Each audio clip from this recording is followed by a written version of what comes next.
long before the colossal pyramids pierced the skies of Giza, and before the names of mighty pharaohs were etched into the stone walls of temples, there was a land defined by two rivers and bound by a single lifeline, the Nile.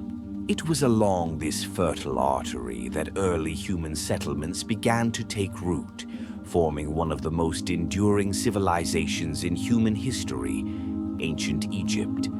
The foundations of Egyptian civilization were laid more than 5,000 years ago. Before the emergence of the first pharaohs, the Nile Valley was home to a series of small, independently governed communities. These early settlements gradually evolved into regional chiefdoms, particularly in two key regions, Upper Egypt in the south and Lower Egypt in the north, where the river fans into a wide delta before meeting the Mediterranean Sea. These regions developed distinct identities. Upper Egypt was symbolized by the white crown and the flowering lotus. Lower Egypt by the red crown and the papyrus.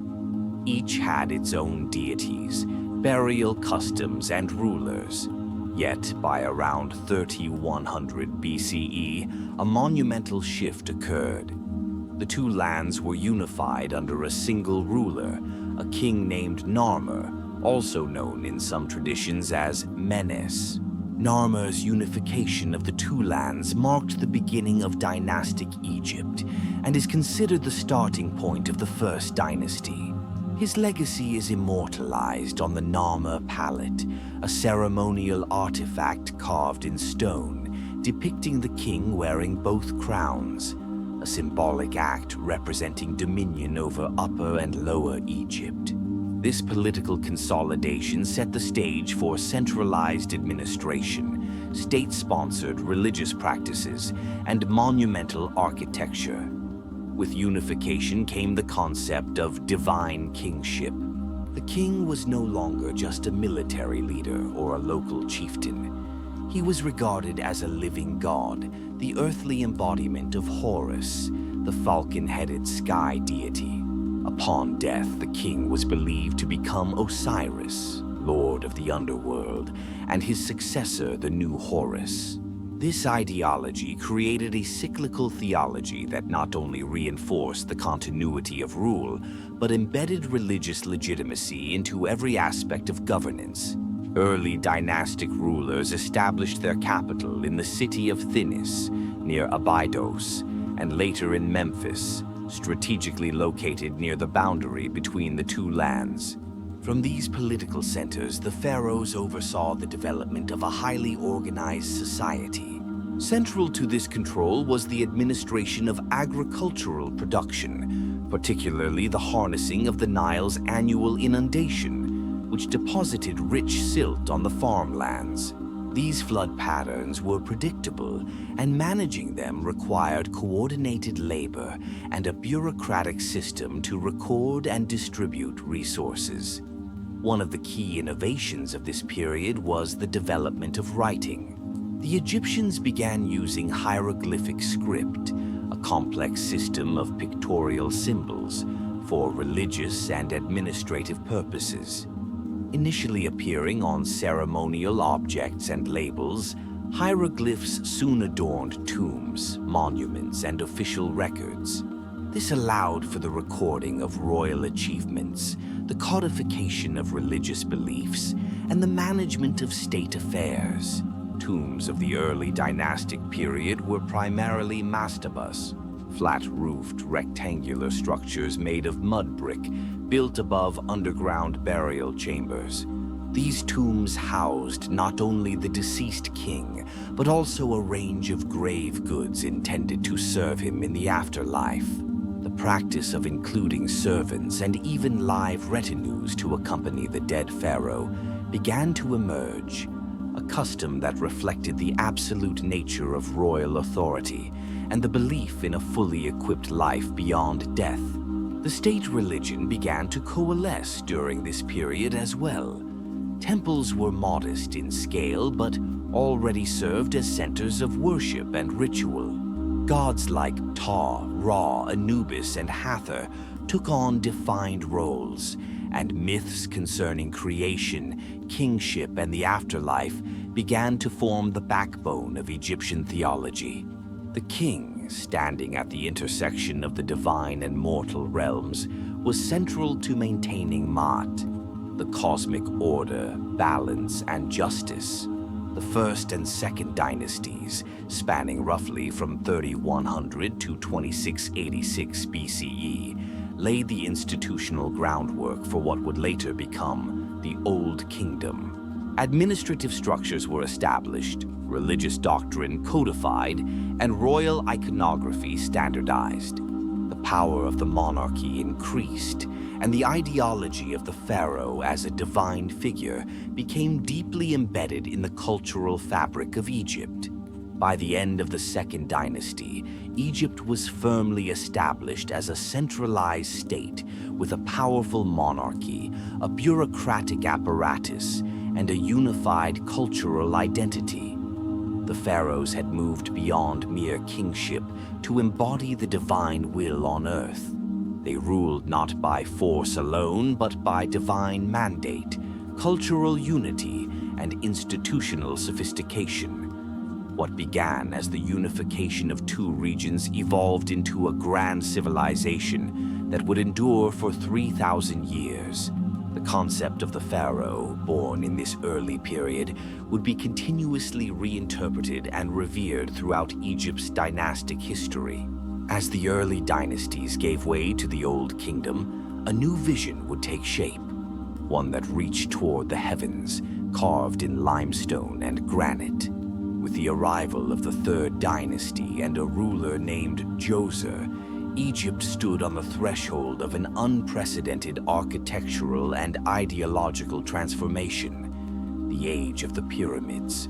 To the ancient Egyptians, the pharaoh was not merely a man or a monarch. He was something far greater. He stood at the meeting point between the mortal world and the divine, acting as a conduit between heaven and earth. In the eyes of his people, the pharaoh was the living Horus, the divine falcon who ruled the skies, and upon death, he became Osiris, the ruler of the afterlife. His authority was absolute, his presence sacred, and his responsibilities cosmic. This belief in divine kingship was not an abstract theological concept. It was the very foundation of Egyptian society. Every law passed, every temple constructed, every military campaign launched, and every offering made to the gods was legitimized through the pharaoh's divine status. He did not simply govern people, he maintained Ma'at, the sacred order that kept the universe balanced and the forces of chaos at bay. The term Ma'at represented more than just justice. It encompassed truth, harmony, stability, and the proper alignment of the world. Without Ma'at, the Nile would not flood, the crops would not grow, and the stars would fall from their paths in the sky. The pharaoh, therefore, was not only the political head of Egypt, he was its spiritual guardian, entrusted with preserving the balance of the cosmos. Each pharaoh adopted elaborate royal titles that reflected this divine role. One such title, Son of Ra, emphasized his connection to the sun god, the supreme deity who sailed across the heavens in a solar bark. Another title, Lord of the Two Lands, highlighted the pharaoh's rule over both Upper and Lower Egypt, a reminder of the land's sacred duality and the unifying role of the king. The image of the pharaoh was carefully constructed through iconography and ritual. He was often depicted wearing the double crown, the white hedget of Upper Egypt and the red deshret of Lower Egypt, symbolizing the union of the two lands. The crook and flail held crossed over his chest represented his dual role as shepherd of the people and enforcer of order. He wore the false beard of the gods and adorned himself with amulets, jewelry, and linens befitting a divine being. pharaohs presided over elaborate religious ceremonies, particularly those that involved offerings to the gods. In these rituals, the king was both priest and deity, offering food, incense, and prayers to the pantheon on behalf of the nation. Although high priests and temple personnel conducted the day-to-day rites, the king's symbolic presence was considered essential to the effectiveness of worship. Temples throughout Egypt were constructed not only as places of religious observance, but as expressions of the pharaoh's divine authority. These structures were laid out in accordance with sacred geometries and oriented towards celestial events. The temple itself was a microcosm of the universe, and the inner sanctum, where the god's image resided, could be accessed only by the king or his designated high priests. Temple walls were carved with scenes of the pharaoh making offerings, smiting enemies, and receiving blessings from the gods, a visual narrative reinforcing his sacred role. Beyond religious duties, the pharaoh was also responsible for military leadership. He was often portrayed as a warrior king, smiting enemies with a mace or riding at the head of his army in his chariot. This imagery served both a political and religious function, portraying the king as the protector of Egypt against the chaos of foreign invasion, and as a divine champion of Ma'at against Isfet, the forces of disorder. Administratively, the pharaoh stood at the apex of a vast bureaucratic pyramid. Below him were viziers, regional governors, tax collectors, and scribes, all of whom carried out the king's will. These officials maintained census records, organized labor for construction projects, and ensured the storage and distribution of grain. But even the most powerful of these administrators served only at the pharaoh's pleasure, and were often reminded of their inferiority through elaborate protocols and restrictions. The household of the pharaoh was equally sacred.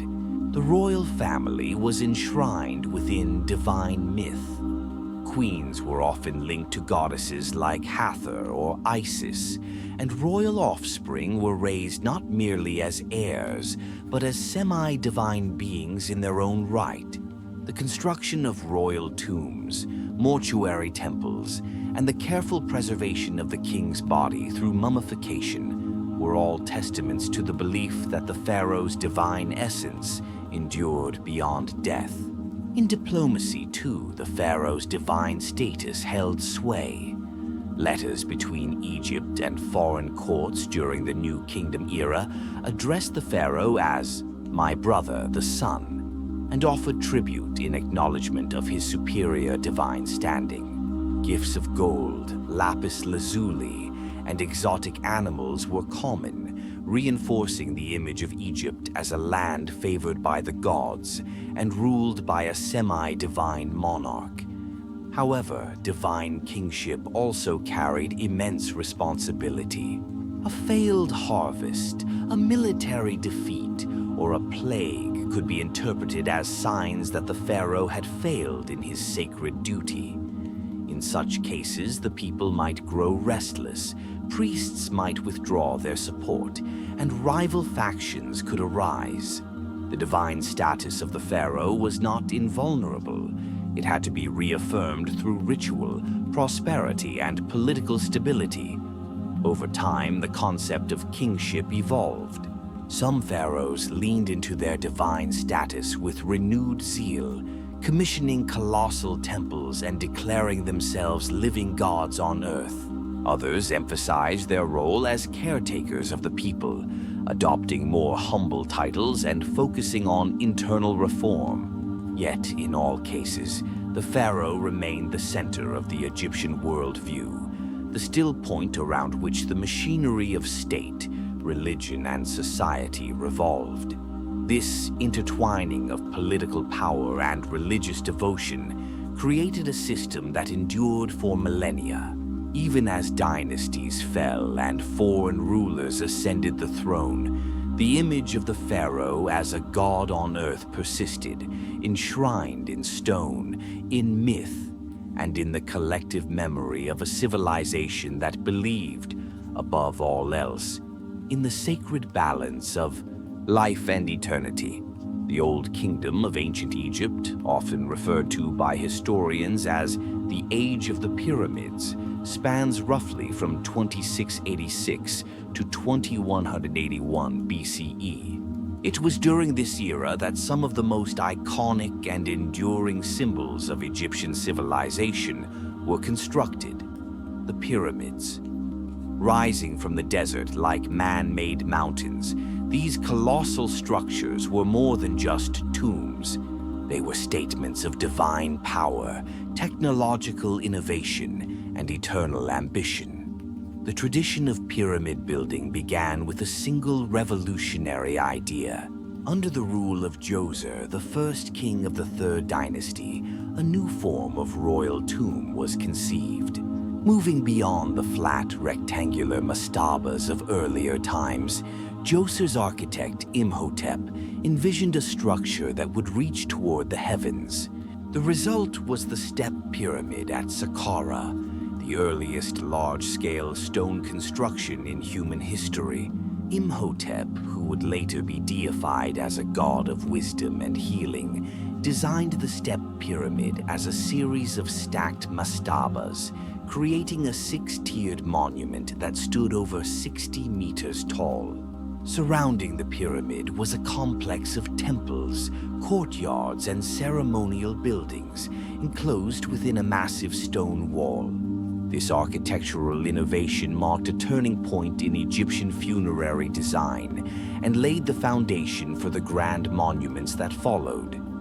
As the Old Kingdom progressed, so too did the ambition of its rulers. The Fourth Dynasty, beginning around 2613 BCE, saw the construction of the most famous pyramids in the world, those on the Giza Plateau. It was here, under the reigns of Sneferu and his successors, that pyramid architecture achieved its most iconic and refined forms.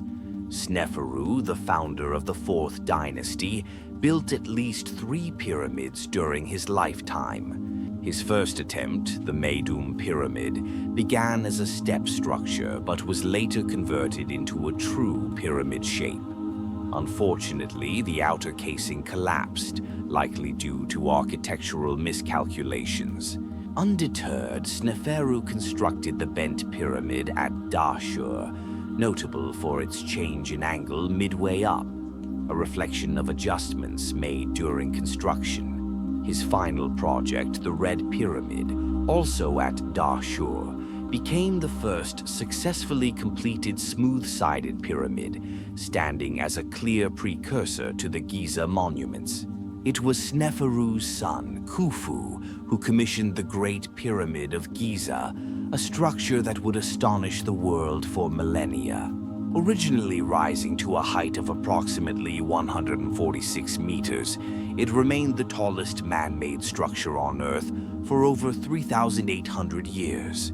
Built from an estimated 2.3 million limestone blocks, each weighing between 2 and 15 tons, the Great Pyramid was aligned with astonishing precision to the cardinal points and contained internal chambers accessed through narrow passageways.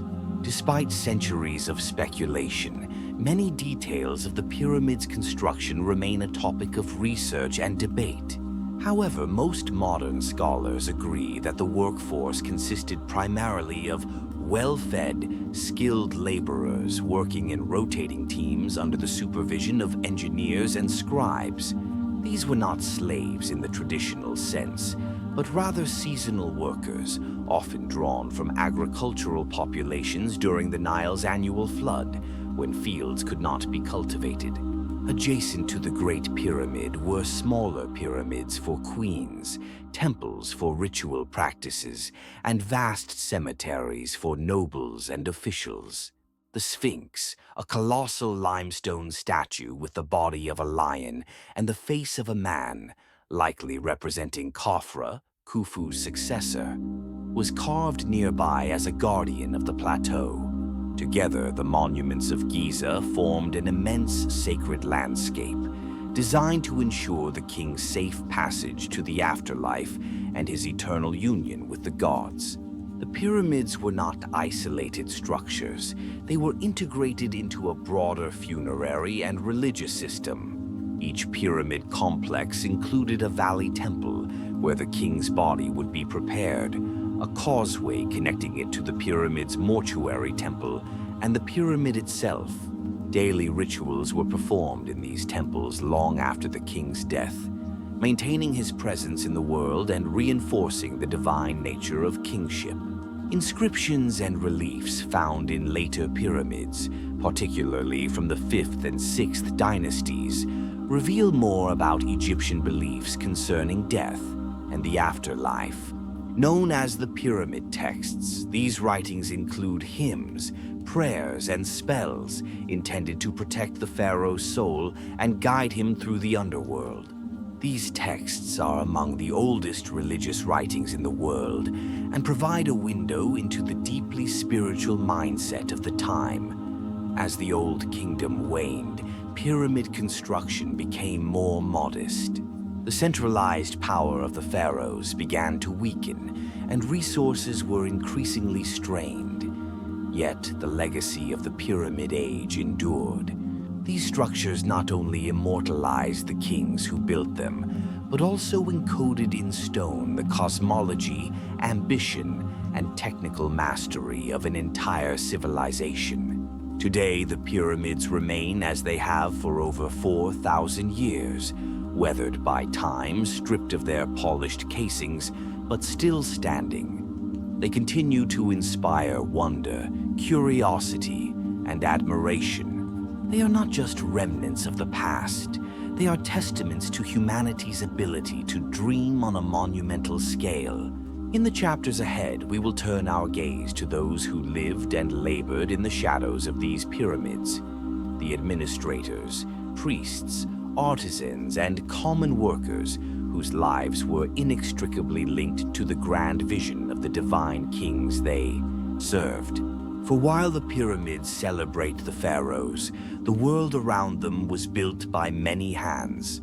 Beneath the imposing silhouettes of the pyramids, beyond the grandeur of temples and the divine symbolism of kingship, existed a vibrant world of daily life. The civilization of ancient Egypt was not sustained by the pharaohs alone, but by the countless individuals, farmers, artisans, scribes, priests, laborers, and officials who built, maintained, and inhabited the kingdom along the banks of the Nile. The Old Kingdom, often remembered for its colossal architecture, was also a time of sophisticated social organization and economic stability. Egyptian society was structured in a rigid hierarchy, with the pharaoh at the top, followed by the royal family, high officials, priests, scribes, artisans, and at the base the large population of agricultural workers. For the majority of Egyptians, life revolved around the cycles of the Nile. The river flooded annually between July and October, depositing nutrient-rich silt along the banks and enabling the cultivation of wheat, barley, flax, and vegetables. Farmers timed their activities according to this natural rhythm, planting after the floods receded, harvesting during the dry season, and repairing canals and tools in the interim. The state played a central role in organizing agricultural labor. Land was owned either by the crown, temples, or elite families, and peasants worked the land in return for food, housing, and protection. Surplus crops were collected as taxes and stored in granaries overseen by scribes.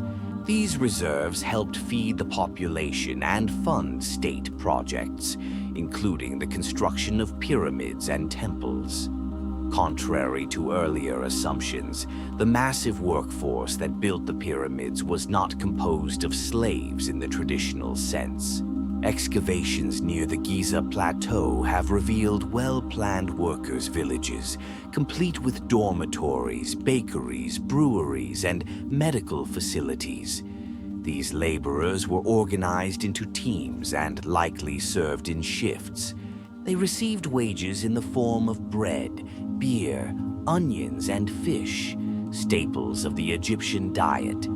Artisans and craftsmen formed a respected class in Old Kingdom society. These individuals specialized in carving stone, painting tombs, shaping ceramics, and creating jewelry. Many were employed directly by the state and worked in centralized workshops near construction sites or temples. Their work was not only functional but held religious significance, as every object placed in a tomb had to meet ritual standards to ensure the deceased's well-being in the afterlife. The scribes were the backbone of the Egyptian bureaucracy. Trained from youth in temple schools, they learned to read and write hieroglyphs and hieratic script. With reed pens and palettes, they documented everything: harvests, labor rosters, legal proceedings, religious texts, and royal decrees. A scribe's ability to master writing granted them social mobility, and their profession was considered prestigious, often serving as a stepping stone to higher administrative roles. Temples were centers not only of worship, but of economic activity. Each temple controlled vast tracts of land, employed thousands, and stored wealth in the form of grain and precious goods. Priests performed complex rituals to honor the gods and maintain harmony between the divine and mortal realms. Their roles were both spiritual and administrative, and high-ranking priests held considerable political influence. Domestic life in ancient Egypt was shaped by practicality and tradition. Houses of commoners were typically built from mud brick, with flat roofs and small courtyards. Families cooked over clay hearths, stored food in pottery jars, and used mats for sleeping. Cleanliness was important. People bathed regularly, used scented oils, and wore linen garments to stay cool in the desert climate. Marriage was a social and economic contract, and family life was highly valued. Women had a range of legal rights, including property ownership and inheritance. They managed household affairs, participated in local markets, and could serve in temples or become professional mourners in funerary ceremonies.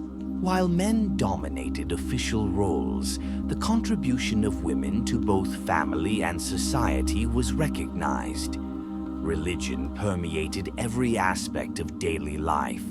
Small household shrines were common, where families made offerings to gods or ancestors. Amulets, charms, and prayers were used for protection and health. Death was not feared but prepared for. Even modest households aimed to afford simple tombs and burial goods to ensure a favorable journey into the afterlife. Festivals provided relief from the routine of labor. Celebrations were held in honor of local deities, with music, dancing, feasting, and processions. Boats would carry idols of the gods along the Nile, allowing the divine presence to bless the fields and villages. These festivals reinforced communal identity and allowed people to participate in the spiritual life of the kingdom. Justice in the Old Kingdom was overseen by local officials and based on the concept of ma'at, truth, balance, and justice. Courts resolved disputes over property, marriage, and trade, and scribes documented the proceedings. Punishments varied, ranging from fines and beatings to exile, depending on the offense and the individual's status. In the shadow of the pyramids, Egypt functioned as a tightly woven system, hierarchical but interdependent. Every role, from the farmer to the priest, was linked to the divine order represented by the pharaoh. The grandeur of the Old Kingdom was not only the work of gods and kings, but of thousands of hands, minds, and hearts working in harmony with the rhythms of the land and the will of the heavens. The next chapter in Egypt's story would see a shift in this order. As centralized power waned, regional rulers gained prominence, and pyramid building gave way to new styles of tombs and beliefs.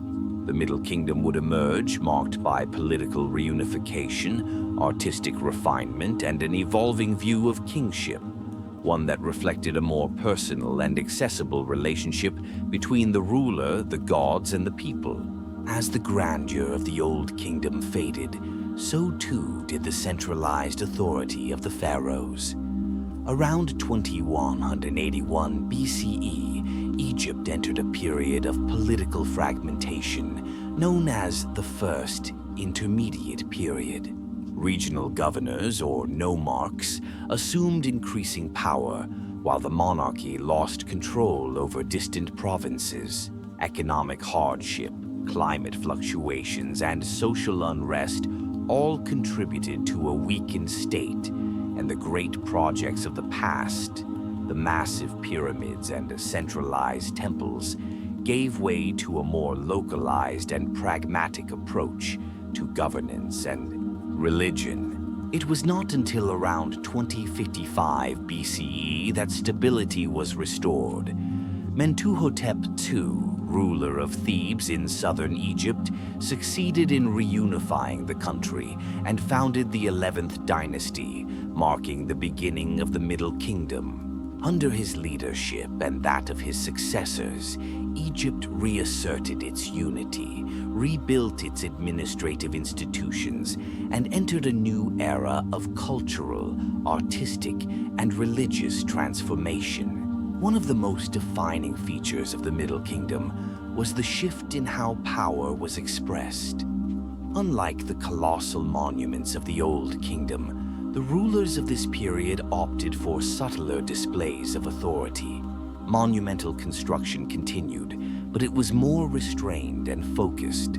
Rather than building towering pyramids on the open desert plains, kings began to select more defensible and hidden locations for their tombs, a reflection of changing attitudes towards security, permanence, and the afterlife.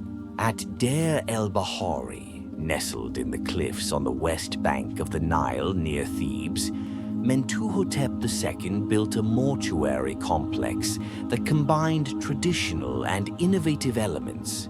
The temple was integrated into the natural landscape, featuring terraced platforms, colonnaded courts, and access to a hidden tomb cut deep into the rock.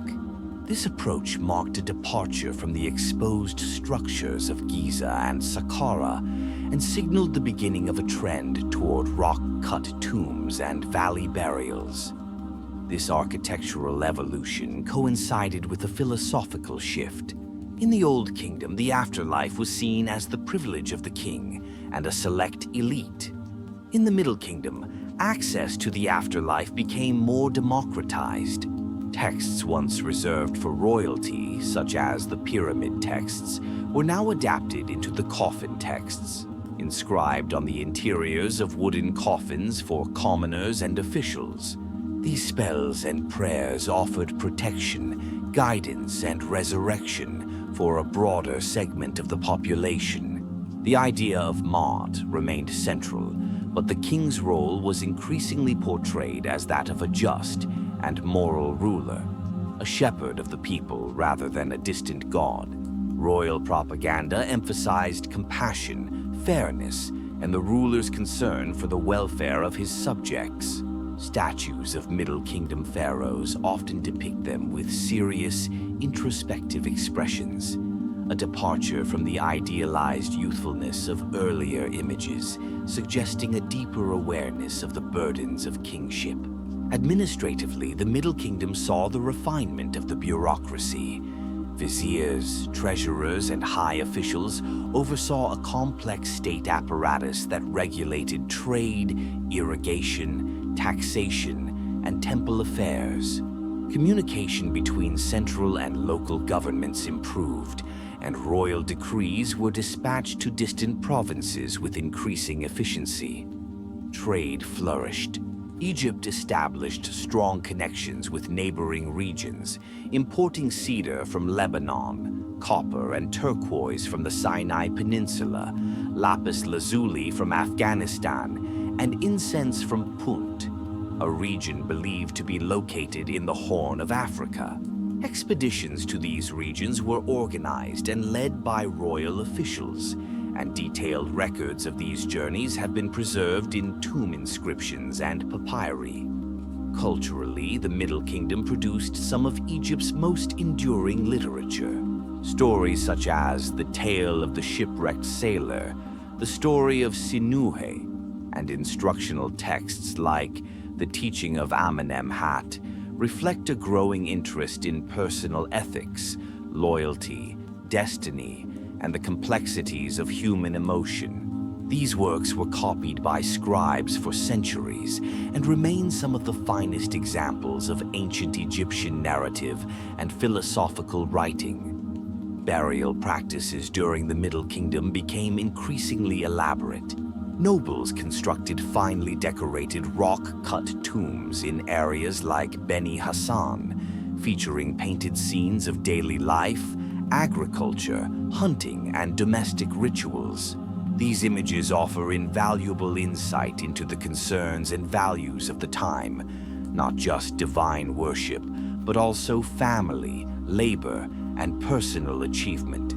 The construction of pyramids did continue during this period, particularly under the rulers of the 12th dynasty.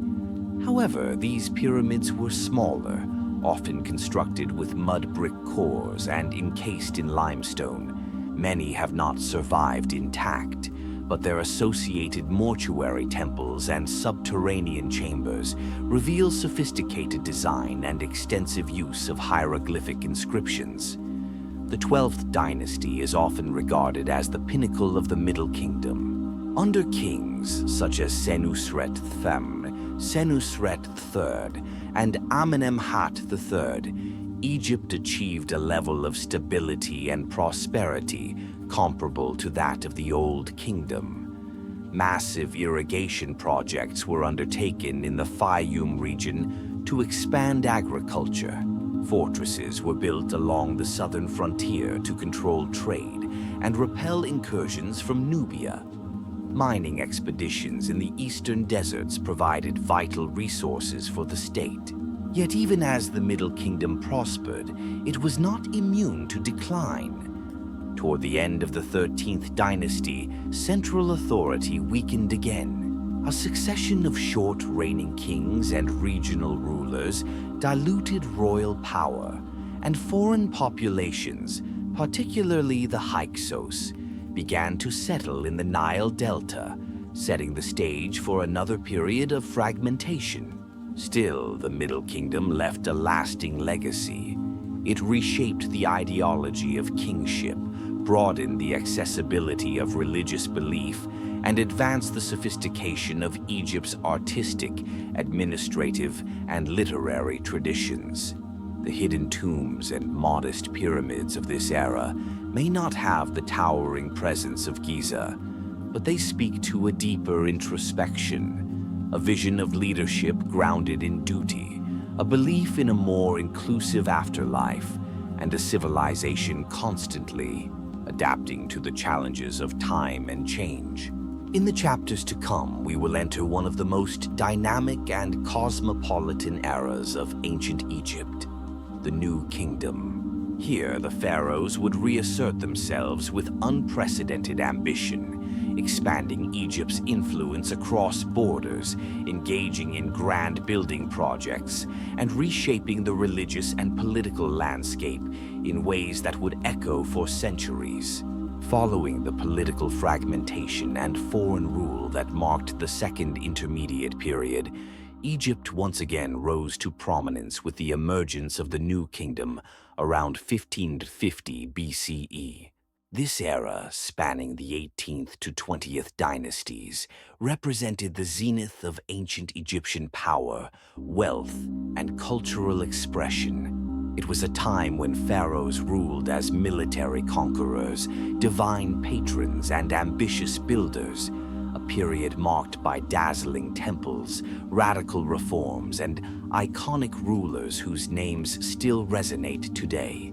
The New Kingdom began with the expulsion of the Hyksos, foreign rulers who had taken control of the Nile Delta, by Ahmose-Then, founder of the 18th dynasty. Reunifying Egypt, Ahmose restored native rule and initiated a series of reforms that set the foundation for centuries of stability and expansion. Under his successors, Egypt transformed from an inward-looking kingdom into an empire that extended its influence far beyond its traditional borders. Military campaigns became a defining feature of pharaonic policy during the New Kingdom. Pharaohs led expeditions into Nubia, the Levant, and even parts of Anatolia, securing valuable trade routes and establishing Egypt as a dominant power in the eastern Mediterranean. Armies were now composed of chariots, archers, and infantry organized under professional command, a stark contrast to the ad hoc forces of earlier times. One of the earliest and most notable rulers of this era was Thutmose III, often called the Napoleon of ancient Egypt. His military genius enabled Egypt to reach its greatest territorial extent, conducting over a dozen campaigns into Asia and collecting tribute from vassal states. His rule was also marked by a flourishing of architecture, as temples and monuments rose across the country in celebration of divine and earthly conquest. Preceding him was Hatshepsut, one of the most extraordinary figures in Egyptian history. Though initially a regent for her stepson Thutmose III, she eventually assumed full kingship, adopting male regalia and even the traditional false beard. Her reign was characterized not by war but by peace, trade, and monumental building projects. The mortuary temple at Deir el-Bahari, built into the cliffs near Thebes, remains one of the most elegant structures in Egypt, reflecting her unique vision of kingship and divine favor. Religion during the New Kingdom reached new heights of complexity and political significance. The Amun priesthood at Karnak Temple became immensely powerful, rivaling the pharaoh in wealth and influence. This centrality of Amun as king of the gods was challenged dramatically during the reign of Akhenaten. Originally named Amenhotep IV, Akhenaten initiated a radical religious revolution. He abandoned the traditional pantheon in favor of the worship of Aten, the solar disk, promoting a monotheistic or monolatristic faith centered on the sun's life-giving energy. He moved the capital to a newly constructed city, Akhetaten, modern-day Amarna, and altered artistic conventions to depict the royal family in intimate, unconventional poses. Akhenaten's changes were not universally accepted, and after his death, traditional practices quickly returned. His probable son, Tutankhaten, who changed his name to Tutankhamun, restored the old gods and moved the capital back to Thebes. Though he died young and left few accomplishments of his own, Tutankhamun's tomb, discovered in 1922 by Howard Carter, provided the modern world with an unparalleled glimpse into the splendor of New Kingdom burial practices. Among the most powerful pharaohs of this era was Ramesses II, often referred to as Ramesses the Great. His reign of over 60 years was marked by military campaigns, especially against the Hittites, culminating in the famous Battle of Kadesh. Though the battle ended in a stalemate, it led to one of the earliest known peace treaties in recorded history. Ramesses also launched extensive building programs, constructing temples, statues, and cities bearing his name. The Ramesseum and the rock-cut temples of Abu Simbel are lasting testaments to his enduring legacy. In contrast to the pyramid-focused Old Kingdom, New Kingdom pharaohs were buried in hidden rock-cut tombs in the Valley of the Kings near Thebes. These tombs, concealed beneath the cliffs, were designed to protect the royal body and treasures from grave robbers. Decorated with scenes from the Book of the Dead, Amduat, and other funerary texts, the walls served not only to honor the gods, but to guide the king through the perilous journey of the underworld. Religion and daily life remained deeply intertwined. Temples such as those at Karnak and Luxor were not just places of worship, but administrative hubs and centers of learning. Festivals like the Opet and the beautiful Feast of the Valley brought gods and people together in processions, linking divine authority with civic celebration. Despite its grandeur, the New Kingdom was not immune to decline. Toward the end of the 20th dynasty, economic troubles, foreign invasions, and internal strife began to erode central authority. The empire's reach contracted, and local rulers and priests assumed greater control. Tombs were robbed, temples plundered, and the stability that had defined the era began to unravel. Still, the legacy of the New Kingdom is profound. It was the era when Egypt projected its power far beyond its borders, when art and architecture reached their most refined expressions, and when the pharaoh was not just a king or a god, but the visible embodiment of Egypt's greatness on the world stage. In the next chapter, we will enter the sacred spaces of ritual and belief, the temples that rose like mountains of stone, the mortuary rites that guided souls through the underworld, and the evolving vision of eternal life that defined the Egyptian approach to death and the divine. Through these traditions, the pharaohs sought not just to rule the living, but to conquer time itself. In the mind of ancient Egyptians, death was not the end. It was the threshold to eternity. This belief, shared across dynasties and social classes, shaped nearly every aspect of Egyptian culture, from monumental architecture to daily behavior. The rituals of death, the design of temples, and the preparation for the afterlife were not reserved for the elite alone, but formed the spiritual backbone of Egyptian civilization. Temples in ancient Egypt were more than places of worship. They were representations of the cosmos, designed according to sacred principles that mirrored the creation of the universe. Every part of a temple, from the pylon gate to the innermost sanctuary, symbolized a stage in the mythical journey from chaos to order. As one moved deeper into the temple, the spaces grew darker, quieter, and more restricted, culminating in the naos, where the image of the god was kept. The most important temple complex in Egypt was Karnak, near modern-day Luxor. Over many centuries, successive pharaohs expanded this vast complex, dedicating it primarily to Amun-Ra, king of the gods.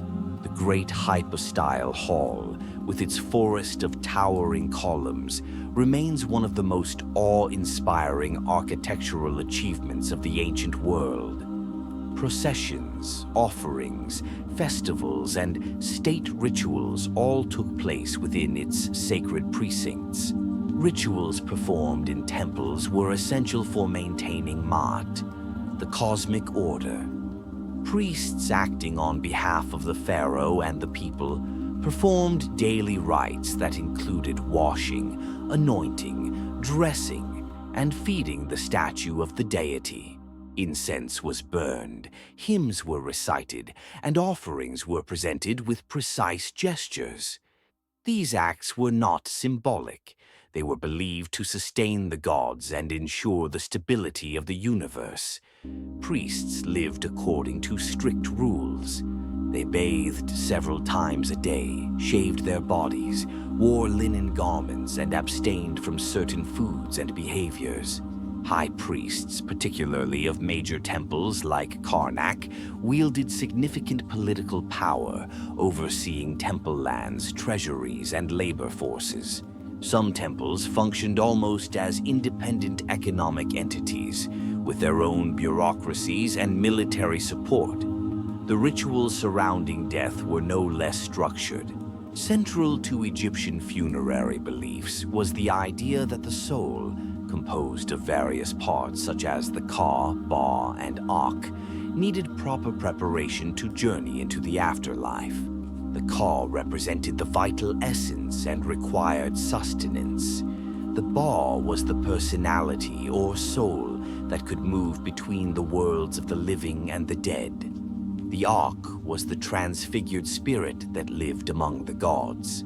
To ensure a safe passage into the afterlife, the body had to be preserved. Mummification was a sacred and complex process, taking up to 70 days. Embalmers removed internal organs, dried the body with natron salts, and wrapped it in linen, accompanied by amulets and prayers. The heart, believed to be the seat of intelligence and morality, was often left in the body, while the brain was discarded.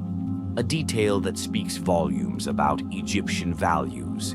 Tombs varied according to social status, but all served as houses for eternity. Royal tombs, particularly in the New Kingdom, were hidden in the cliffs of the Valley of the Kings. These tombs were richly decorated with funerary texts, such as the Book of the Dead, Amduat, Book of Gates, and Book of Caverns, which served as guides through the perils of the underworld.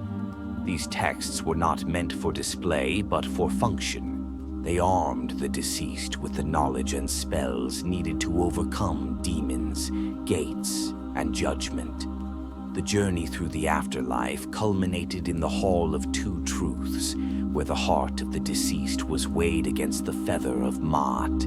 If the heart was found pure, unburdened by lies or sin, the soul was granted eternal life in the field of reeds, a paradise of abundance and harmony.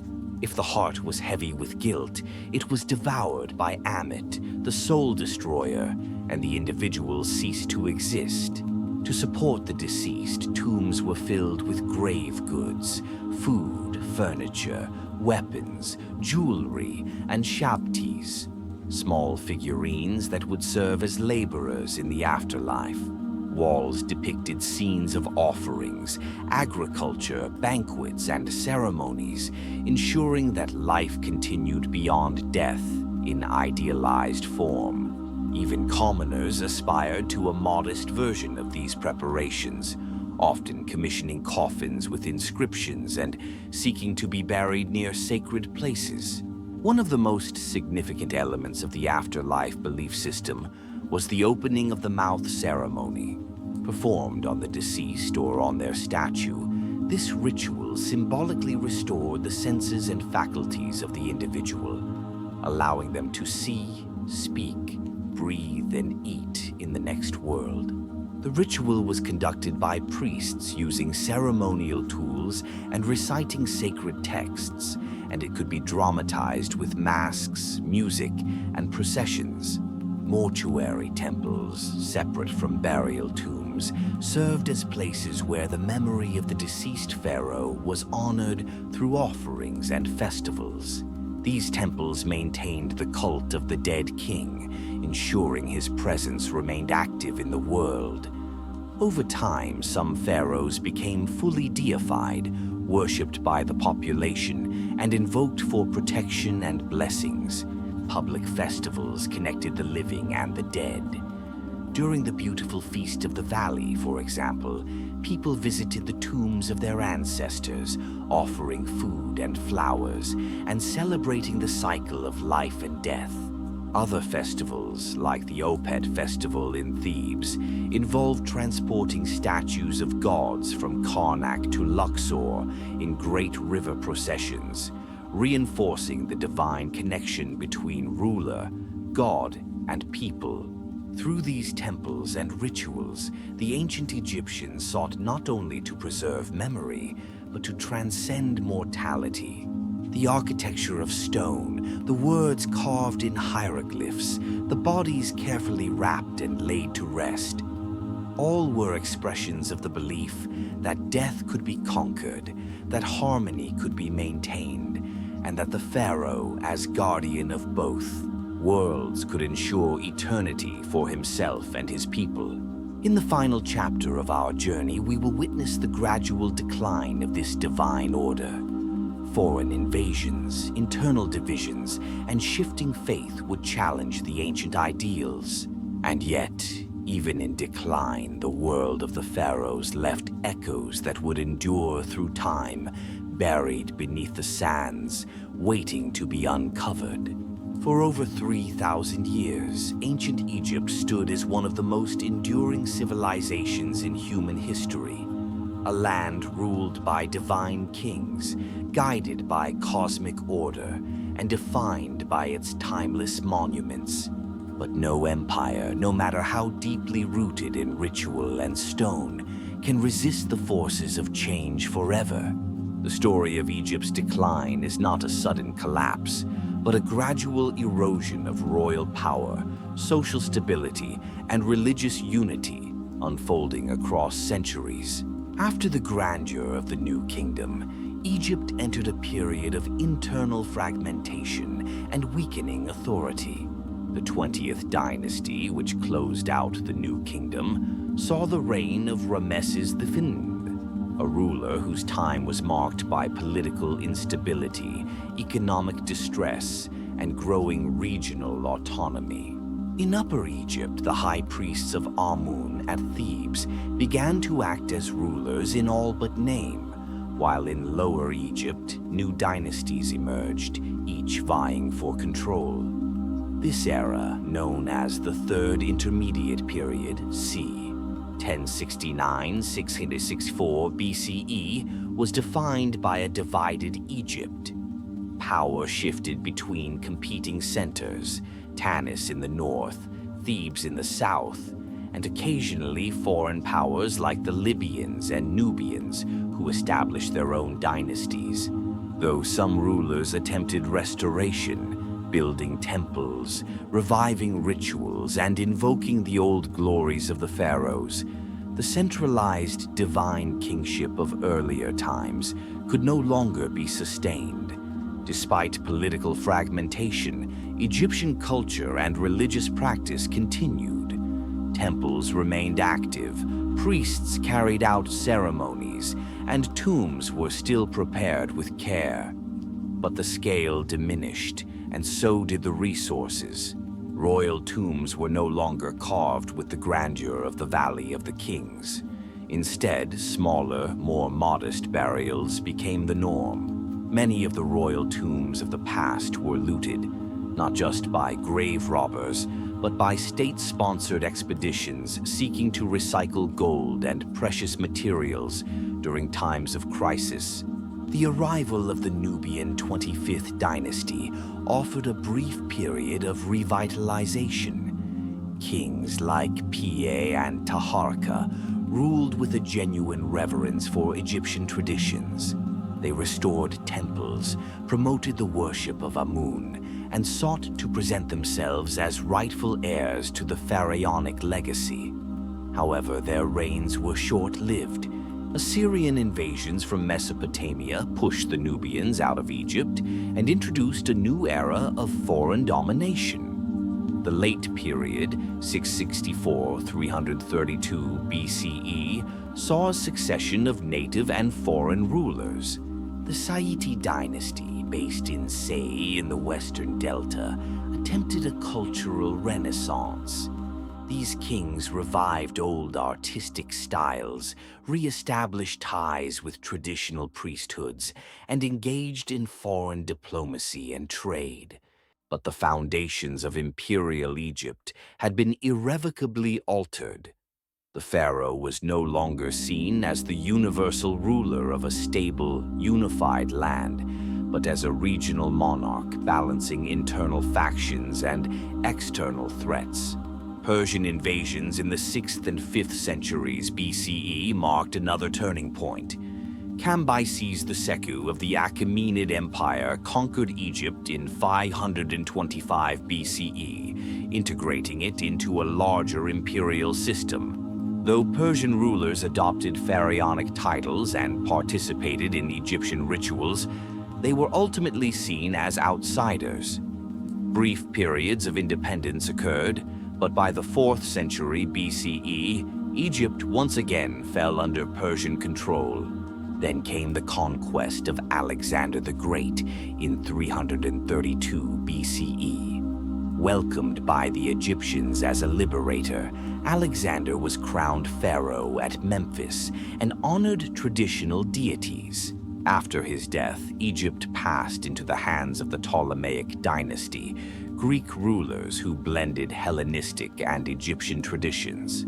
The Ptolemies adopted royal titulature, built temples to native gods, and even commissioned hieroglyphic inscriptions. But their rule marked a significant shift. The language of power changed, the centers of learning shifted, and the identity of Egypt grew increasingly hybridized. It was under the last Ptolemaic monarch, Cleopatra VII, that ancient Egypt's political independence came to an end. Following her alliance with and eventual defeat, alongside Mark Antony at the hands of Octavian, later Augustus Caesar, Egypt became a province of the Roman Empire in 30 BCE. No longer the seat of a god-king, it was now one region among many in a sprawling imperial bureaucracy. Under Roman rule, Egypt retained its religious customs for some time. Temples continued to function, and the cult of Isis spread far beyond Egypt's borders. But over the next centuries, new ideas took root.